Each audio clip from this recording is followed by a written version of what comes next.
Helena Zambuja. Obrigada. Helena Zambuja, que é especialista no assunto, e ela é integrante do 5, que é a unidade de ciências comportamentais, né, do governo federal. Então, eu vou ler aqui o Eu que convite. já vou agradecer, obrigada pelo convite, Marcinha. Sabe que eu adoro vocês, estava muito com vontade de participar aqui. Então, muito obrigada pela oportunidade, estou muito feliz. Obrigada. A Helena, ela é especialista em neurocomunicação, uma pessoa incrível para a gente conversar, assim, tem muitos insights, super agradável, além de inteligente, né? E ela fala sobre ciências comportamentais aplicadas a políticas públicas no 5, que é a unidade de ciências comportamentais, né? E é servidora pública de carreira também, analista de comércio exterior, que eu fiquei sabendo há pouco tempo. E vou passar a palavra para a doutora Giovana Maier, para te dar boas-vindas também. Oi, pessoal. Oi, Helena, tudo bem? Seja bem-vinda aqui ao nosso espaço virtual do Laboratório de Inovação. E a Márcia falou no início, né, que algumas pessoas, quando viram o título da palestra, não tem ciências comportamentais, mas falam assim, o que que o governo tem a ver com comportamento, né? Então, para começar esse nosso bate-papo, queria que você falasse o que que são ciências comportamentais e por que que elas são tão importantes a ponto do governo criar uma unidade, como que é a sua, o 5, para tratar disso, né? O que que o governo tem a ver com o nosso comportamento? Então, se você pudesse dar umas palavrinhas iniciais para a gente sobre isso, tá certo? Obrigada.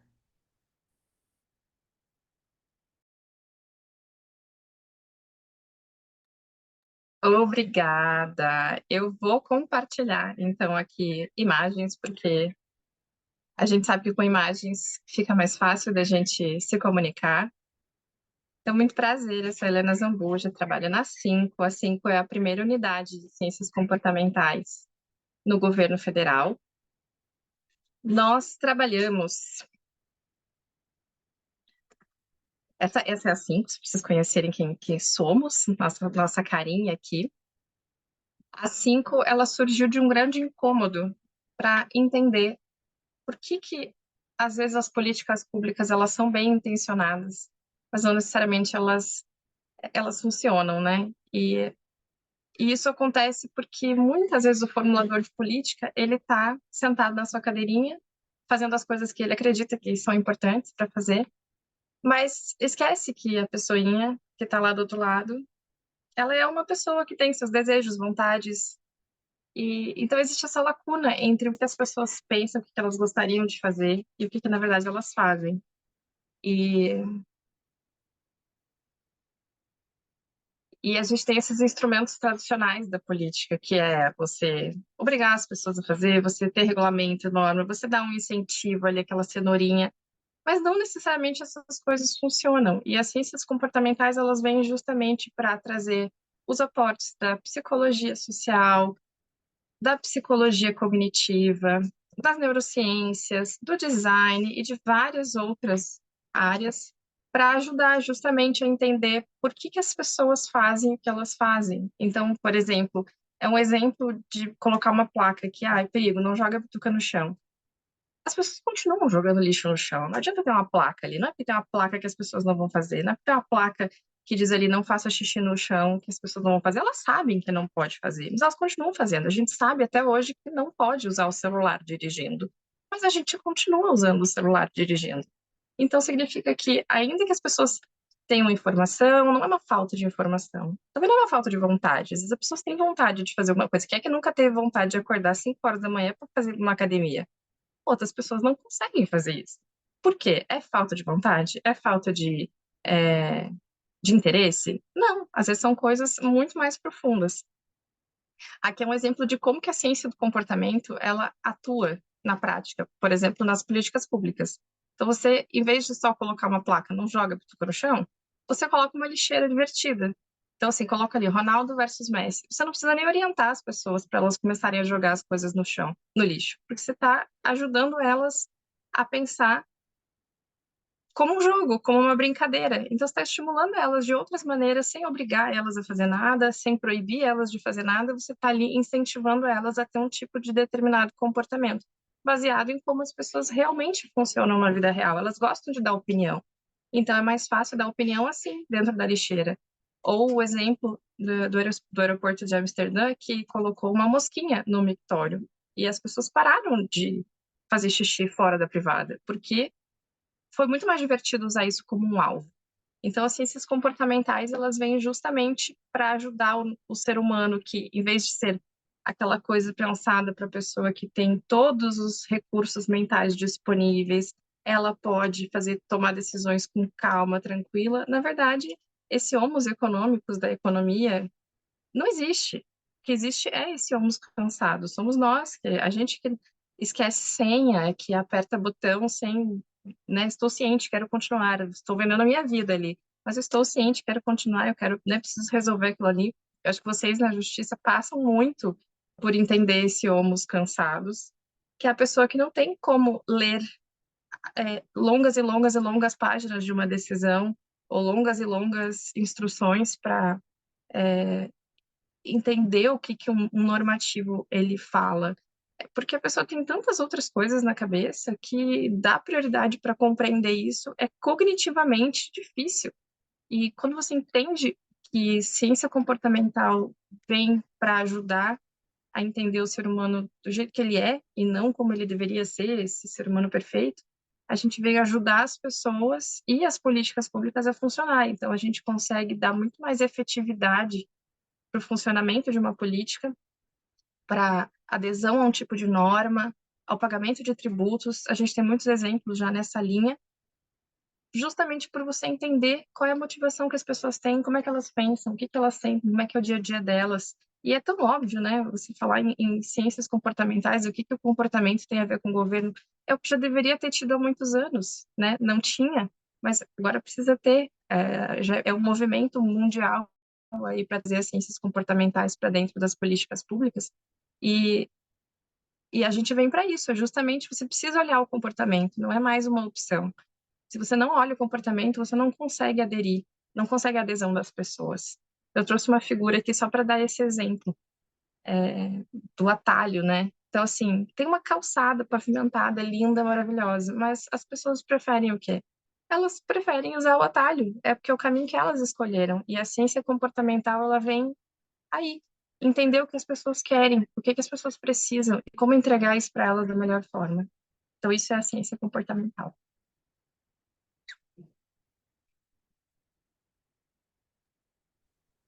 Muito bom, Helena. E você, já que você entrou, né, na parte da comunicação, eu adoro esse atalhozinho aí também, sempre, sempre uso, né? Às vezes a gente busca uma solução ótima para um problema que a gente não está enxergando, né? Ou quer, vamos fazer árvores ali, mas as pessoas querem chegar mais rápido no destino, né?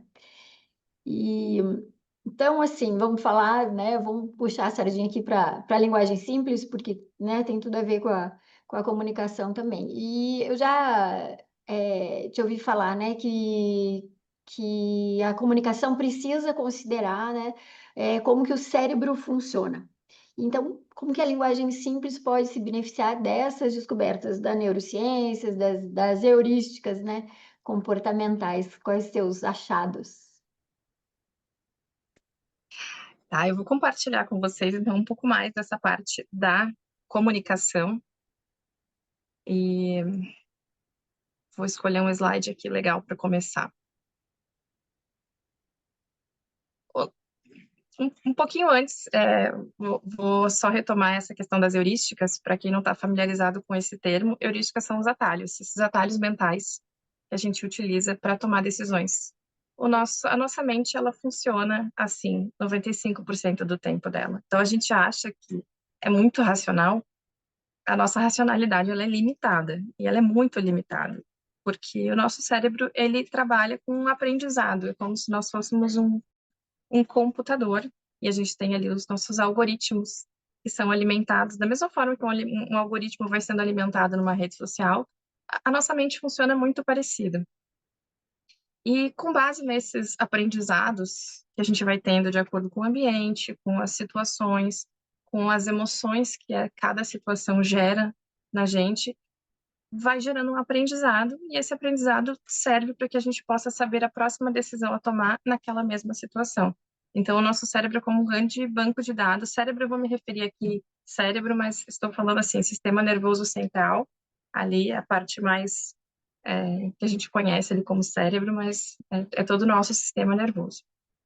Então, a nossa mente, ela, na hora de tomar uma decisão, ela vai pegar todos o contexto do ambiente, da situação, tudo em uma fração de segundos, e vai buscar na memória qual é a coisa mais recente, próxima daquilo, e vou agir de acordo com isso.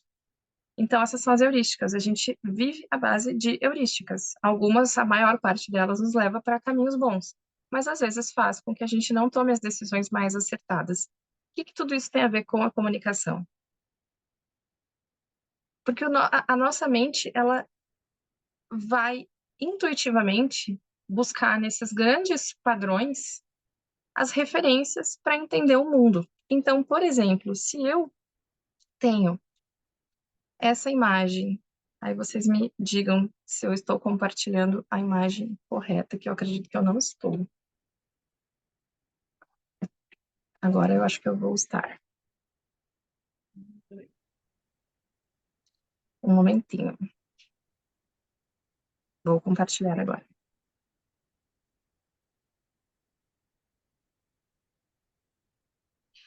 Então, se eu compartilho com vocês essa imagem, intuitivamente vocês têm sentimentos em relação a elas. Vocês não têm escolha em relação ao que vocês vão pensar. Então, uma vai remeter a um certo terror, porque o nosso cérebro está alimentado com padrões que nos remetem a isso. A mesma coisa a outra letra, em rosinha, uma coisa mais fonfon, bonitinha, nos remete a outra coisa. Então, a gente consegue falar com as pessoas sem precisar falar com elas. A nossa mente funciona à base de heurísticas, como eu estava comentando. Então, na comunicação, por exemplo, a escolha das fontes, elas trazem informações. É como se elas fossem a voz que a gente utiliza. Então, não somente as palavras que a gente escolhe, mas a letra que a gente escolhe para comunicar já faz mentalmente, já vai no nosso repertório, então na nossa biblioteca. Eu sempre brinco que é como se a gente tivesse uma grande biblioteca com muitas prateleiras, e cada uma dessas prateleiras tem muitos livros. A nossa mente, quanto mais a gente vai vivendo e mais a gente vai se expondo a contextos, a gente vai tendo mais repertório. E esses repertórios comunicam sem a gente precisar usar necessariamente a palavra. Então, aqui a questão dos arquétipos, como que a gente consegue, com as fontes, com a tipografia, evocar isso nas pessoas, provocar os sentimentos e as emoções que a gente gostaria nelas, apenas pela escolha da fonte. Aqui é um exemplo de como são as fontes, mas a gente consegue trazer os conceitos apenas pelas fontes, como eu trouxe naquele Eu Te Amo. Outra forma como a gente processa informação, você perguntou como é que a gente processa, quando a gente traz uma saliência, você não dá escolha para o seu usuário para onde ele vai olhar. Você escolhe qual é o ponto que você quer que ele olhe. Não é ele que escolhe. Então, quando você traz uma certa saliência, um destaque, você está direcionando para onde essa pessoa deve ter mais atenção. E isso é uma heurística, a gente não consegue escolher, porque a saliência ela vai direcionando o nosso olhar.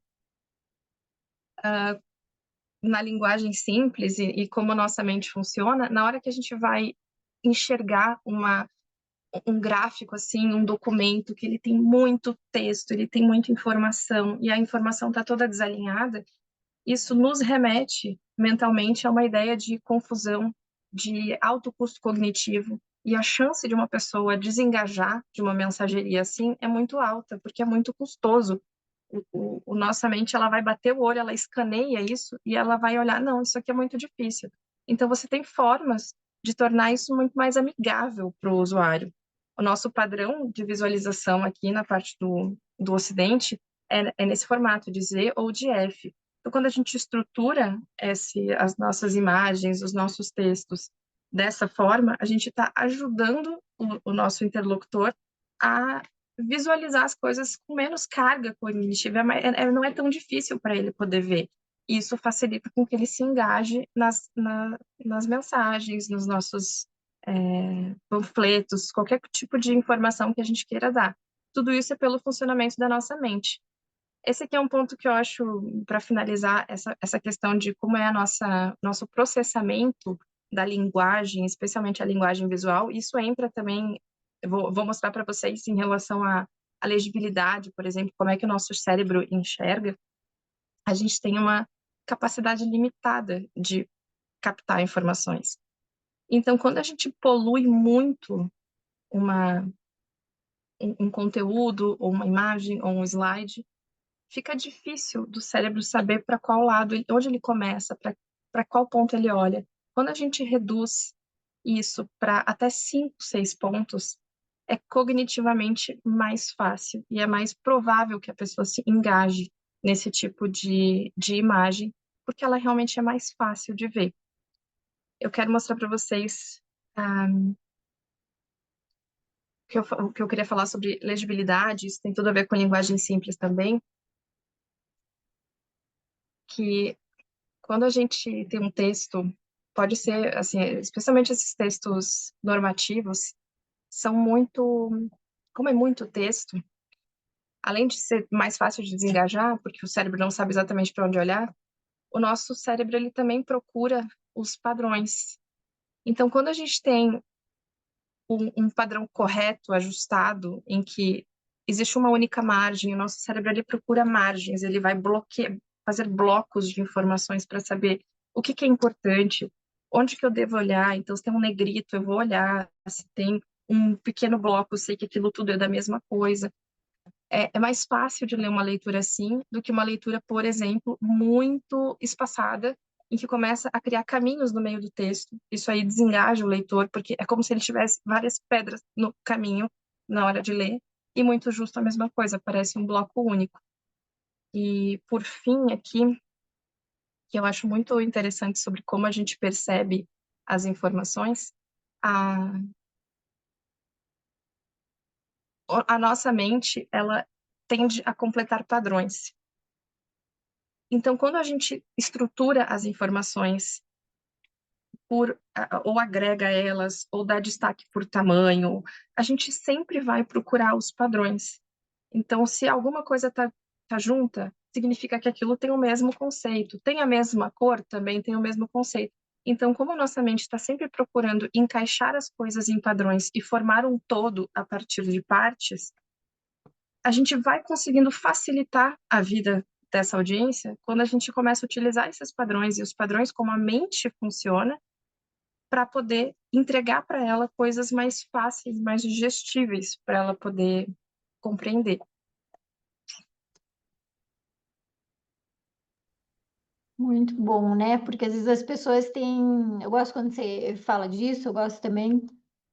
Porque às vezes as pessoas têm uma noção de que a linguagem simples é só usar palavras mais comuns, né? E a palavra comum é só a celebridadezinha, mas tem tanta coisa por trás, né? Tanta ciência por trás da comunicação ali.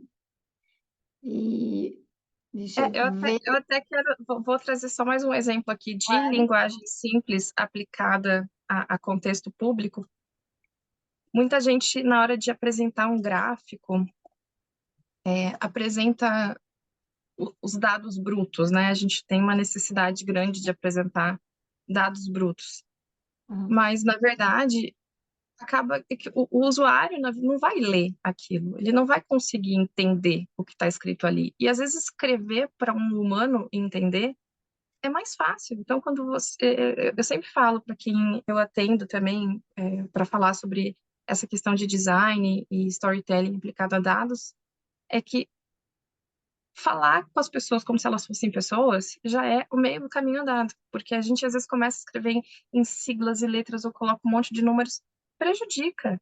É mais fácil a gente dar nome às coisas. Então, aqui nesse exemplo de dados, primeiro, são os dados que importam ser ditos, e existe uma historinha sendo contada para explicar. Se a pessoa só tiver alguns poucos segundos para olhar esse slide aqui, ou para olhar essa informação ou essa Helena, acho que notícia. a gente não está conseguindo ver o slide. É, eu ia te Não, perguntar se você tem essa imagem para a gente. eu tava compartilhando, deixa eu ver de novo aqui, vamos Você está lá. com duas telas? Você Não, usa não duas? tô. Não? Talvez seja esse o problema, que eu não estou com duas telas. Vê se agora foi. Aham, agora foi, perfeito. Desculpa, gente, Uhum. essa tecnologia, tô atrasada. Mas, enfim, é mais fácil falar para pessoas humanas e tem uma historinha contando. Então, se você tem 3, 4 segundos que uma pessoa pode bater o olho, ela não tem que ser difícil para ela entender o que você está querendo apresentar. Tem que ser o mais fácil e mais mastigado possível. Muito bom. Era isso a próxima pergunta. Quando as pessoas se inscrevem, elas fazem perguntas também, né? A gente oportuniza que elas já deixem perguntas, porque às vezes aqui na hora a pessoa não quer falar, né? Mas aí tem várias perguntinhas aqui, e uma delas é isso, né? Dar destaque no uso de comunicação e storytelling como ferramentas para a inovação nas instituições. Tem mais algo para você complementar sobre isso? Falar sobre o storytelling com dados, eu acho tão bacana isso.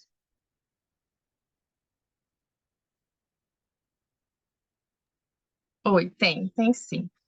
É, nesse slide que eu apresentei aqui, já é um bom exemplo de como você une esse storytelling a contar os dados. Ainda que eu não esteja apresentando a tela, eu vou deixar essa minha tela do Canva mesmo, porque eu consigo modificar e apresentar para vocês outras informações que eu queira mostrar. Eu brinco aqui que é com milagre, sem milagre, mas esse slide da esquerda, que tendência de tickets, e o slide da direita, eles dizem a mesma coisa. Só que um deles você tem que fazer uma super leitura aqui, você tem que decodificar quais são as coluninhas ali para conseguir entender o que eles querem dizer. No outro gráfico, ele está contando uma história. Você está entendendo que depois de um determinado período, em maio, algo aconteceu em que os tickets recebidos e os processados começaram a ficar muito distantes. E isso se deve a algo, e o que precisamos fazer é algo. Então, o storytelling ele serve para você justamente conseguir levar o seu interlocutor a um local que você gostaria que ele fosse. Por que isso é importante? Muitas vezes, quando a gente vai construir um relatório ou vai construir um documento, qualquer tipo de informação, até um e-mail, se você não domina a técnica do storytelling, porque as pessoas acreditam que storytelling é assim, é contador de histórias, é a pessoa saber contar uma piada, contar um conto, não tem nada a ver com isso. É você saber estruturar a sua comunicação com um roteiro baseado num problema, para uma solução e para onde você quer que aquilo vá. É como você vai guiar a pessoa que você quer convencer ou para quem você quer comunicar, como que você vai guiar o raciocínio dela até ela chegar na conclusão que, a princípio, você quer que ela chegue. Se você está escrevendo algo, está produzindo um material dentro do seu órgão, alguma entidade, você tem um objetivo em mente e você tem uma estrutura para comunicar esse objetivo, para que a pessoa consiga ter o menor caminho e a maior facilidade para conseguir chegar nesse lugar. Então, você tem diversas formas de fazer isso, não existe uma regra. Eu gosto de recomendar essas duas, em que você descreve o problema, o que estava acontecendo, por que isso era um problema, como que o problema aconteceu, como é que, se nada mudar, para onde que vai, o que vai acontecer de ruim, o que vai acontecer de bom, quais são as ideias para melhorar isso e por que elas funcionam. E aí você pode usar dados para apoiar essas ideias. Os dados, eles servem justamente para isso. Se um dado não apoia a sua ideia, não coloque esse dado em lugar nenhum. Um dado só é um dado útil se ele tiver de acordo com a tua narrativa. Então, o que você está querendo apresentar? Faz sentido aquele dado? Como que ele deve ser mostrado? Em que momento? Ele vai apoiar uma solução? Ele vai apoiar a construção de um contexto, de um problema? Para que aquilo ali está ali servindo? Então, o storytelling ele vem para isso. E a função do storytelling na vida humana, deixa eu ver se eu coloquei aqui o slide de storytelling. O storytelling ele vem para aplicar essas técnicas. Acho que eu não botei aqui, deixa eu pegar. O storytelling vem para trazer a mesma narrativa do Netflix da vida, para você fazer essa oscilação emocional. As pessoas precisam, para elas se engajarem, elas têm que utilizar a parte emocional do seu cérebro, ainda que não exista exatamente essa figura de cérebro emocional, mas você vai mexer com a bioquímica do organismo. Então, é como se você tivesse uma montanha-russa emocional. Eu sei que ela está aqui. Onde ela está? Eu achei que eu já tinha colocado aqui nessa apresentação. Só um pouquinho.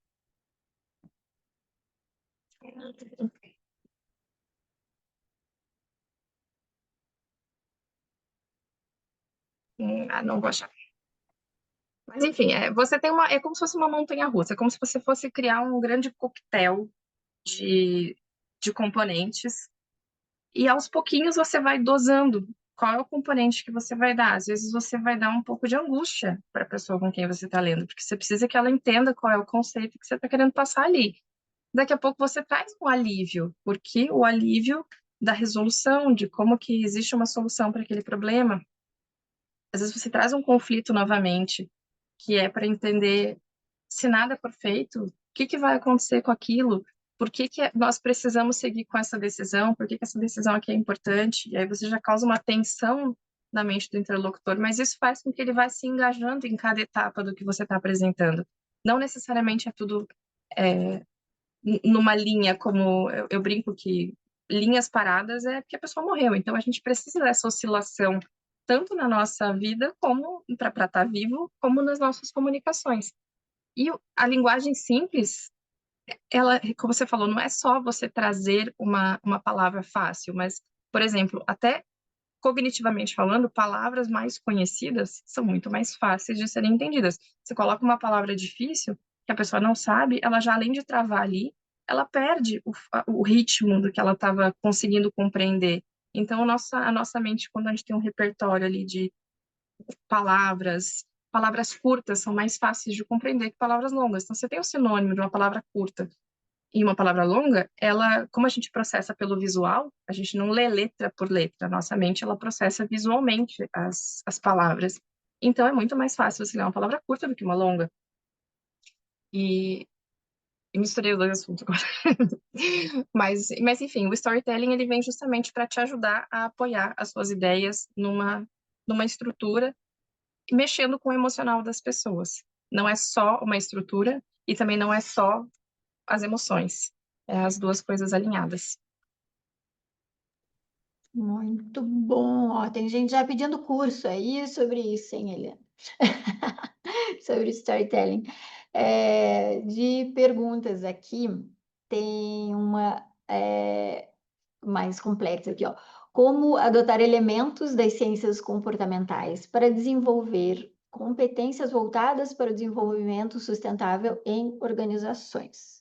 Eu não sei se a pessoa está aqui, né, na plateia, se ela quiser se manifestar também para complementar e tal, mas A pergunta era comprida, se repete para mim, só para eu entender todas como as nuances adotar, dela. como adotar elementos das ciências comportamentais, ok? Para desenvolver competências voltadas para o desenvolvimento sustentável, né, nas organizações. Então, Tá, entendo que a pessoa está perguntando das como que políticas. talvez a organização possa ir para um lugar onde os comportamentos mais sustentáveis são adotados, né? A gente tem experiência na Cinco com compras sustentáveis e quando você trabalha com ciência comportamental, fazer o diagnóstico de como as pessoas se comportam é essencial. Um diagnóstico bem feito, você consegue entender por que as pessoas não estão tendo os comportamentos desejados. Então, em primeiro lugar, você precisa saber qual é o comportamento que não é considerado desejável nesse contexto de sustentabilidade. Então, a organização precisa primeiro saber quais são esses comportamentos que se observa, que não são julgamentos, são comportamentos, coisas que você pode enxergar, você pode medir e visualizar, que não são considerados sustentáveis. Depois, ter uma noção de quais são os comportamentos considerados sustentáveis. E a partir disso, você diagnostica por que as pessoas estão fazendo o que elas estão fazendo. E aí sim você vai conseguir entender qual é a motivação delas. Não é simplesmente você chegar e fazer um nudge, como a gente diz, né? Não é só dar um empurrãozinho na direção certa, ainda que tenha tem muita literatura mostrando quais são as boas práticas que você pode fazer em relação a isso, mas sem entender também por que a instituição está agindo como está agindo, não tem muito como funcionar. Eu vou dar um exemplo para vocês aqui do nosso projeto de compras sustentáveis, em que a gente percebeu, depois de todas as fases de diagnóstico, e fizemos uma intervenção para testar o que poderia funcionar nessa instituição para estimular as compras sustentáveis. Então, nós percebemos alguns comportamentos na instituição, e que era, por exemplo, medo em uma licitação, medo de comprometer a licitação, fazer uma licitação vazia, como eles chamam, né? Botar muitos critérios e depois vinha um TCU e falar por que você botou tantos critérios, não ia ter ninguém para atender, ou você estava querendo privilegiar alguém. Então, as pessoas têm, além da prática já ser mais corriqueira, do preço mais barato, então elas esquecem que existem outras formas de fazer. Elas também tinham esse medo, tinham receio de algum tipo de punição ou sanção por órgãos de controle. Elas muitas vezes viam esse processo de alta complexidade para fazer uma prática de compra sustentável, então evitava. E o que a gente notou com um experimento em que a gente inseriu um destaque. A gente colocou essa aqui é a tela do projeto de compras, que a gente simulou essa tela, que é a mesma tela que o usuário tem para comprar. A gente simulou com ar-condicionados. E a nossa hipótese era que se a gente coloca um tipo de saliência, ou seja, se a gente avisa qual é o produto que é sustentável e que esse produto é mais sustentável que os outros, será que as pessoas compram mais desse produto? Fizemos um outro teste, que se você coloca uma opção ali, esse é o mais comprado entre todos os outros órgãos, como se fosse aquele melhores produtos da Amazon. Será que isso vai aumentar a escolha? E uma terceira intervenção foi avisar as pessoas. Na hora que você for escolher, escolha por um produto sustentável, atenda ao critério de sustentabilidade. Foi apenas uma instrução. E foi muito revelador, porque a gente descobriu que quando você insere o destaque, você tem mais compras de produto sustentável, mas se você instrui a pessoa a obedecer esse critério. Então, simplesmente colocar um destaque aumentou em pouquíssimo a aquisição de produtos considerados sustentáveis. Mas quando você instrui e avisa para a pessoa qual é o destaque, qual é o produto que é sustentável, você conseguiu fazer com que 72% dos usuários comprassem e escolhessem um produto mais sustentável. Ou seja, a gente entendeu o comportamento dos usuários, entendeu as motivações deles, inclusive nas compras públicas, quando a gente colocou a prova social, que era esse produto é mais comprado por outras pessoas, fez com que eles reduzissem a compra, porque existe a cultura dentro de compras que às vezes onde todo mundo está indo talvez não seja o melhor lugar, mas você só conhece isso depois que você conversa com o órgão, você entende com quem você está falando, o problema da entidade, e claro, utiliza as estratégias de comportamento para facilitar, simplificar caminhos. Como é que você faz para simplificar o caminho, o ambiente e favorecer o ambiente para essa sustentabilidade? Você tem como melhorar o ambiente para facilitar os comportamentos que você desejaria que tivessem ali. Então, você quer que use mais copo descartável e não quer que use menos copo descartável e mais copo reutilizável. Então, se você tirar os copinhos de perto do bebedouro, será que você consegue estimular isso? Você está fazendo uma mudança no ambiente para favorecer um comportamento do usuário. Mas, para isso, você precisa primeiro entender qual é o comportamento das pessoas para poder fomentar isso com ciência comportamental. Não sei se eu respondi 100% da pergunta, mas... Acho que sim. Márcia, se me permite, agora Claro. vendo esse gráfico que você mostrou, esses números que você mostrou, né, Helena? Então, ali 72% das pessoas daí preferem comprar um produto mais sustentável. A gente tem aqui dentro do laboratório uma dificuldade que é justamente essa coleta de dados depois, fazer a pesquisa de quanto que o nosso trabalho melhorou em porcentagem. Vocês fazem isso dentro das 5 e vocês podem compartilhar com a gente como que vocês fazem, porque a gente vê dentro do serviço público que é uma dificuldade das pessoas coletarem o dado, porque é chato, porque é difícil, porque... Então, se você pudesse compartilhar um pouco dessa tua experiência, não foi combinado nada, mas só para a gente, porque a gente precisa de dados até mesmo para... A gente é um laboratório, e laboratório não é só lugar de brincar. Muito pelo contrário, a gente precisa dos dados para a gente verificar se o nosso serviço está dando certo. Então, se pudesse compartilhar com a gente a experiência dentro do governo federal, por favor, obrigada. Posso sim. A gente também compartilha dessa mesma dificuldade, Giovana. Eu acho que isso realmente é uma dificuldade para a maioria dos órgãos. E ainda que você tenha a informação, às vezes você tem os dados, mas eles não estão sendo coletados de uma maneira, não diria inteligente, mas eles precisam ter um contexto para você poder interpretá-los, né? Então, nas políticas públicas, a gente tem um problema de você não fazer uma avaliação de política, nem ex ante, nem pós. E, então, realmente, isso é uma dificuldade. Como que a gente faz na 5? Na hora que a gente vai estabelecer um experimento desse aqui, deixa eu compartilhar com vocês como é que foi aqui. Na hora que a gente vai fazer um experimento, a gente tem uma delimitação de público, a gente tem uma delimitação de amostra, porque a gente só consegue fazer essa aferição de resultados se a gente tem esse cuidado antes.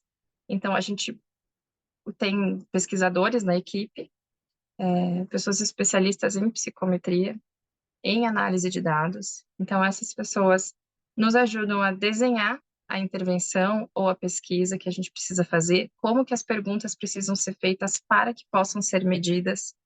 Então, existem muitos índices que você pode utilizar, vindos da psicometria, para avaliar esses fenômenos psicológicos e como que as pessoas modificam seus conceitos, o que elas pensam a respeito das coisas. Existem técnicas para isso, mas você precisa pensar isso antes do desenho, para poder facilitar na hora de você fazer essa avaliação de quanto algo funcionou ou não.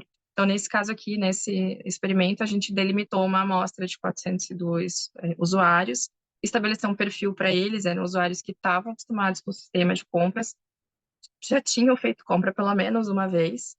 Então, a gente tinha um público limitado, mas era uma amostra significativa. Dividimos eles em grupos iguais aleatoriamente. Para cada grupo foi ofertado um tipo de intervenção.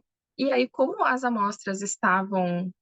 A gente tinha um grupo controle, então teve uma amostra que não recebeu nenhum tipo de intervenção. Então, a gente tinha com o que comparar.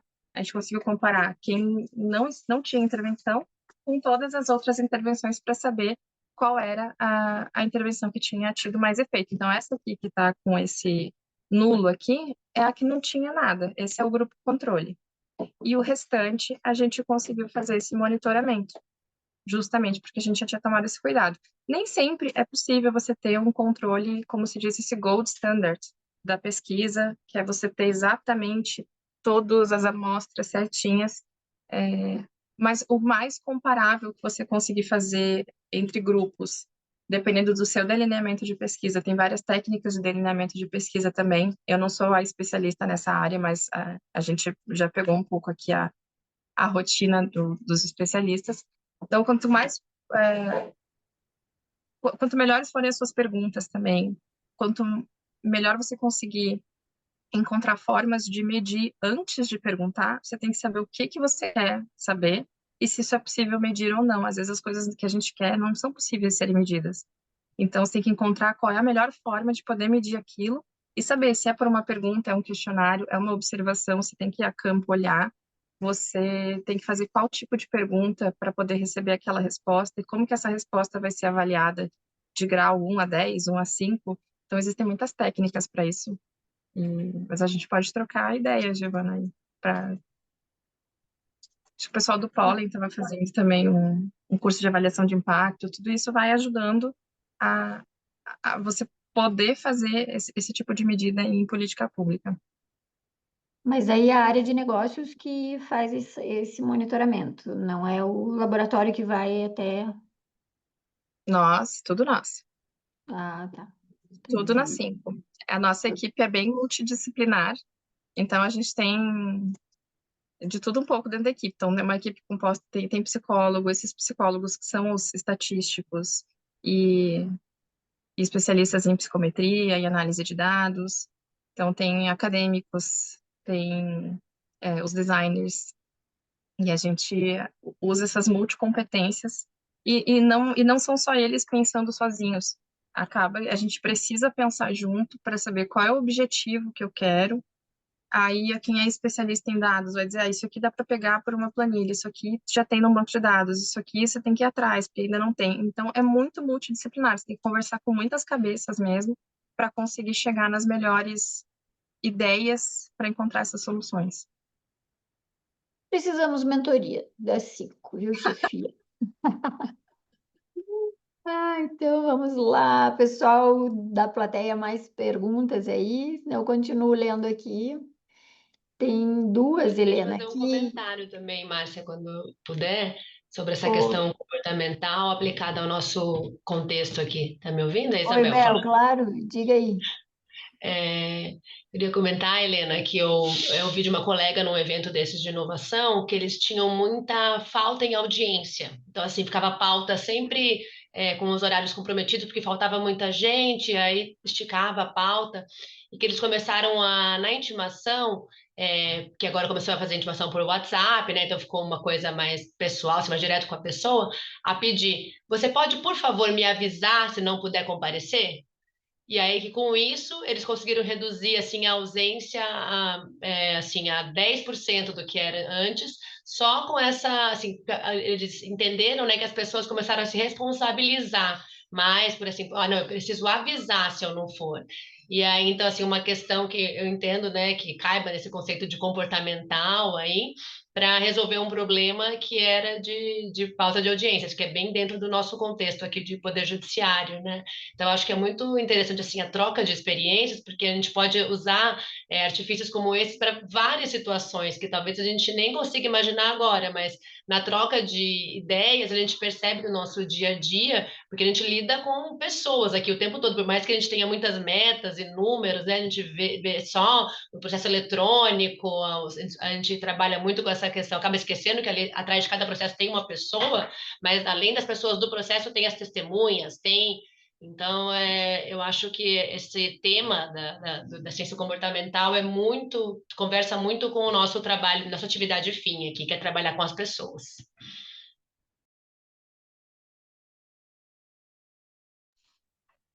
Oi, Isabel. A gente já fez um dos nossos serviços ali na 5, a gente trabalha muito com oficinas com outros órgãos. É uma maneira rápida que a gente tem de trocar conhecimento, então a gente gosta muito de trabalhar dessa forma, para justamente já se apropriar das ferramentas da ciência comportamental e aproveitar esse mergulho. A gente mergulha muito no problema para poder entender esse contexto e gerar ideias. Nas nossas oficinas, a gente já fez oficina com controladoria geral para ver problemas com integridade, e a gente vai entendendo os comportamentos das pessoas e vai justamente com um método estruturado da 5, a gente vai gerando ideias, insights, porque a partir desses insights, de como que a gente vê assim, olha, existem algumas técnicas que você pode abordar, que pode simplificar o processo, ou às vezes lembrar as pessoas. Então, tem alguns métodos, dentro do nosso método, a gente fez uma coleção de outros métodos, vai pegando a que a gente acredita que seja mais relevante de cada método das ciências comportamentais que já existem no mundo. Foi assim que a gente foi criando o nosso método das 5, e, e é isso, a gente mergulha no problema, sistematiza essas ideias que vão surgindo a partir desse problema, e com base nesses insights de por que as coisas acontecem, a gente gera soluções com base nesses insights, porque não são ideias soltas no ar. são ideias baseadas exatamente naquele problema. Então, nas nossas oficinas, a gente faz muito esse tipo de trabalho com outros órgãos. A gente já fez com a ANA, com o INSS, com o MGI, uma infinidade de órgãos com problemas muito diferentes, muito diversos, e sempre funciona, porque as pessoas, elas estão ali no centro de tudo. Então, quando você consegue entender o comportamental delas e facilitar, às vezes, o processo para elas, não funciona em qualquer tipo de situação, né? Você vai conseguir, se não for um problema estrutural, você consegue usar essas ferramentas das ciências comportamentais para praticamente qualquer problema. Algum componente comportamental vai ter nesse problema. Então, a gente fez trabalho com a dengue também. Será que as pessoas não querem virar os pratinhos? Será que elas querem continuar com mosquito? Não, tem várias, a gente viu uma cascata de comportamentos relacionados à dengue que não tem nada a ver com isso. Às vezes a pessoa nem sabe onde é que pode ser que está na calha, ela não lembra. Se ela for lembrada todo dia, será que ela vai fazer?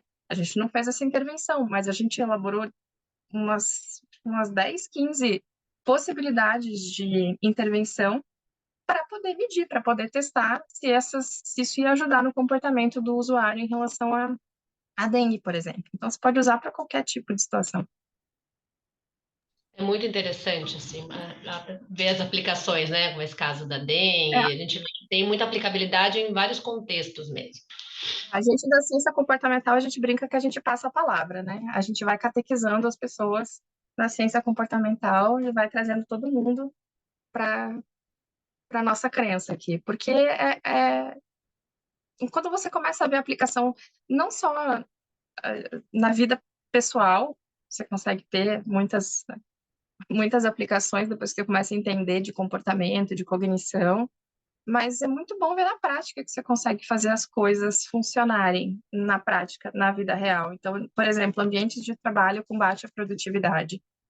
Às vezes a alocação das mesas, como elas ficam dispostas em relação ao ambiente, aos equipamentos, isso diminui a produção delas, a produtividade delas. Pessoas que são constantemente interrompidas produzem menos, porque a gente demora cerca de 20 minutos até conseguir voltar a se concentrar na mesma atividade. E tem pessoas... Bom, sobre o comportamento esperado das mulheres, eu não sei exatamente ao que a pessoa que fez a pergunta se refere. A gente só não pode confundir comportamento e julgamento. Eu acredito que essa fala talvez tenha mais relação com julgamento do que necessariamente a parte de ciência comportamental. Porque, como eu disse, o comportamento são coisas observáveis. Então, são coisas que você pode visualizar e endereçar. Então, supondo que existe algum problema numa instituição em que mulheres estão se sentindo, talvez, sobrecarregadas ou estejam se sentindo... A gente fez uma oficina falando sobre sobrecarga feminina. Por que as mulheres acabam recaindo nos comportamentos de cuidado? Então, na instituição, até assim, quem é que vai fazer o café? Quem é que preocupa com comprar presente para alguém na coordenação? Quem organiza as festas? Acaba que as coisas recaem. Quem lembra das datas? Quem anexa documento? Sempre mulher. E aí, como que você fazia para entender essa situação no órgão?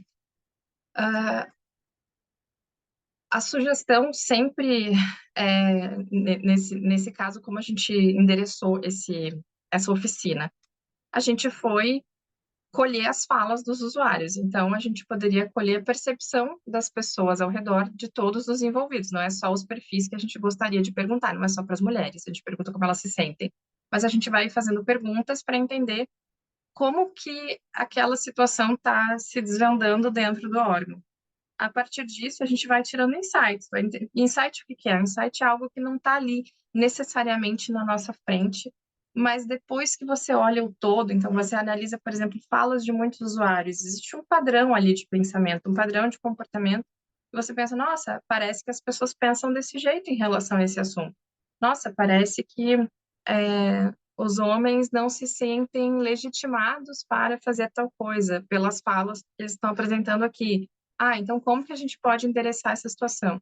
Então, nessa do cafezinho, colocaram lá, vamos criar então um mural para colocar na agenda quem é que vai fazer o cafezinho do dia aqui e, e cada pessoa vai ter um dia e então tá, acabou o problema.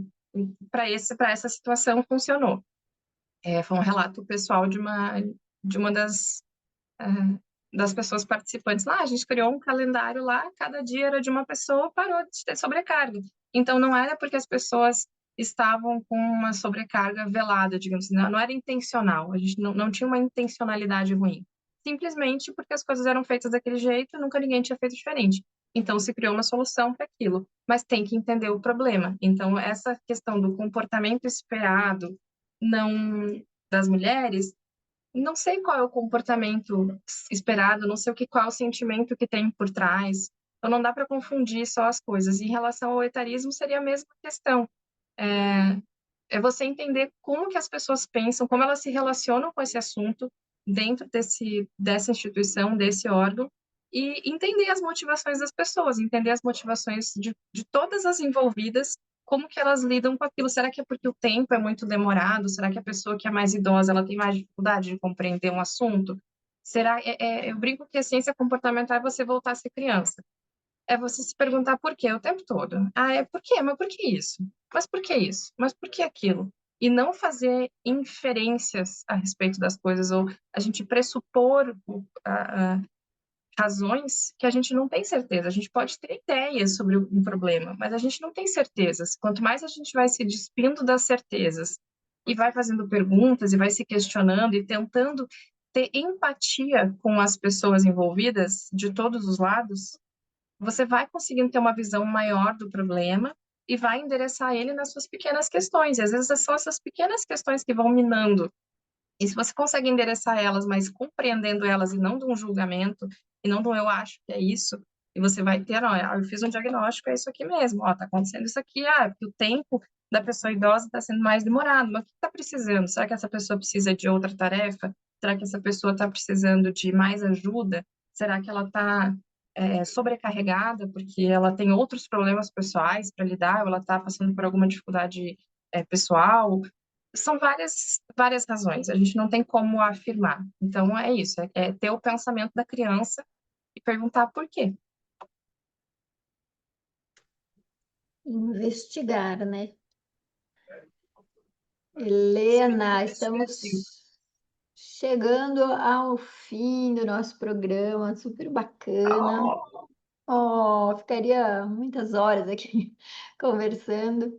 E, né, queria, assim, para a gente terminar, assim, como que, o que que faz? Porque é